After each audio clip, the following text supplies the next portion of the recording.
လီဗာပူးကိုဒုက္ခပေးနေတဲ့ low block ပြဿနာအားလုံးပဲမင်္ဂလာပါဗျာ Rashford ကနေပြန်လည်ကြိုဆိုလိုက်ပါတယ်ဒီဟာဒီလီဗာပူးပရိသတ်တွေအနေနဲ့ Arne Slot ရဲ့ပါဇက်ဖျားမှာခဏခဏကြားနေရတဲ့စကားလုံးတစ်လုံးရှိပါတယ်အဲ့ဒါကတော့ low block ပါပြိုင်ဘက်တွေကခန်းစစ်ပိတ်ကစားလုံးလို့ကိုရဖို့ရုန်းကန်နေရတယ်ဆိုပြီး Slot ကညှိတွားလေးရှိပါတယ်ဒါပေမဲ့လီဗာပူးကန်တို့ရဲ့ Steven Gerrard ကတော့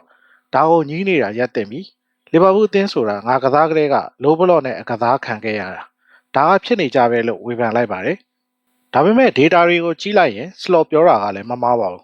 Opta ရဲ့စစ်တမ်းအရဒီဟာဒီမှာပြိုင်ဘက်တွေရဲ့ low block ကိုအများဆုံးရင်ဆိုင်နေရတာလီဗာပူးအသင်းဖြစ်နေလို့ပါပဲလီဗာပူးကပွဲချိန်တွေရဲ့26%လောက်ကိုပြိုင်ဘက်ရဲ့ low block ခံစစ်အောက်မှာကစားနေရတာပါအာဆင်နယ်မန်စီးတီးတို့ထပ်တောင်ပိုများနေပါသေးတယ်ဒါကြောင့်လီဗာပူးရဲ့တိုက်စစ်ကတော်တော်လေးရုန်းကန်နေရတာပါဒါဆိုဒီ low block ကို slot လို့ဖြေရှင်းမလဲအဖြေကတော့ set piece တွေမှာရှိနေနိုင်ပါတယ်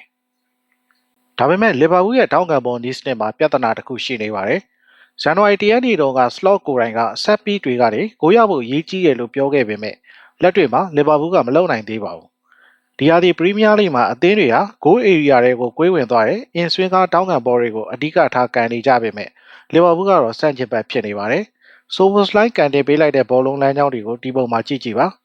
ညာဘက်တောက်ကကန်လိုက်ရင်ကိုသမားနဲ့ဝေးရောက်ကိုကွေးထွက်သွားတဲ့အောက်ဆွင်းကားတွေကိုပဲအများဆုံးကန်နေတာတွေ့ရမှာပါ။ညာဘက်တောင်းကနေကန်တဲ့အလုံး89လုံးမှာအင်ဆွင်းကားက20%ပဲပါပါတယ်။ဒါကပြိုင်ဘက်ခံစင်းမှုတွေအတွက်ရှင်းထုတ်ရလွယ်ကူစေပါတယ်။နောက်ထပ်ပြဿနာတစ်ခုကတော့ pace အရှိန်ပါ။ low block ကိုဖြုတ်ဖို့ဆိုရင်တိုးချင်းကြော်ဖြတ်နိုင်တဲ့အမြန်နှုန်းလိုပါတယ်။ပြီးခဲ့တဲ့ရာသီက Luis Diaz ရဲ့ dribble တွေဒီရာသီစောပိုင်းမှာခြေစွမ်းပြခဲ့တဲ့ frame ball ရဲ့ speed တွေမရှိတော့တာကလီဗာပူးအတွက်ထိုးနှက်ချက်ဖြစ်စေခဲ့ပါတယ်။လက်ရှိတောင်ပန်ကစားသမားတွေကအထက်ကိုခောက်ဝင်ပြီးကန်တာများလို့ခန်းစစ်ပိတ်နေတဲ့အသင်းတွေနဲ့တွေ့ရင်ဂိုးပေါက်ပြောင်းနေတတ်ပါတယ်။ဒီနောက်ပိုင်းမှာတော့ slot ဟာတောင်းကန်ဘောတွေမှာဆာလာကိုပြန်သုံးလာပြီးအင်ဆွင်းကားတွေကိုစမ်းသပ်လာပါတယ်။ Brighton နဲ့ပွဲမှာဆာလာရဲ့အင်ဆွင်းကားကနေအကီတကီခေါင်းတိုက်ကိုရခဲ့တာဟာတက်တည်ပါပဲ။ဒါအပြင်ကွင်းလယ်မှာ Florian Wirtz နဲ့အကီတကီတို့ရဲ့တွဲဘက်ကစားပုံတွေကလည်း low block ကိုဖောက်ထွက်ဖို့လက်နက်သစ်ဖြစ်လာနိုင်ပါတယ်။အနည်းချုပ်ရရင်တော့ slot အနေနဲ့ယာဒီဝက်မှာဒီ low block ပြဿနာကိုမဖြေရှင်းနိုင်ရင်ချန်ပီယံစုအတွက်စိန်ခေါ်ဖို့ခက်ခဲသွားနိုင်ပါတယ်။သူဘယ်လိုဆက်လုပ်မလဲဆိုတာကတော့စိတ်ဝင်စားစရာပါပဲ။ညီကိုတို့အနေနဲ့ရောလီဗာပူးရဲ့လက်ရှိအခြေအနေပေါ်ဘယ်လိုမြင်ကြလဲ။ကွန်မန့်မှာရေးပေးသွားပါဦး။အဆုံးထိကြည့်ရှုပေးကြတဲ့အတွက်ကျေးဇူးတင်ပါတယ်ဗျာ။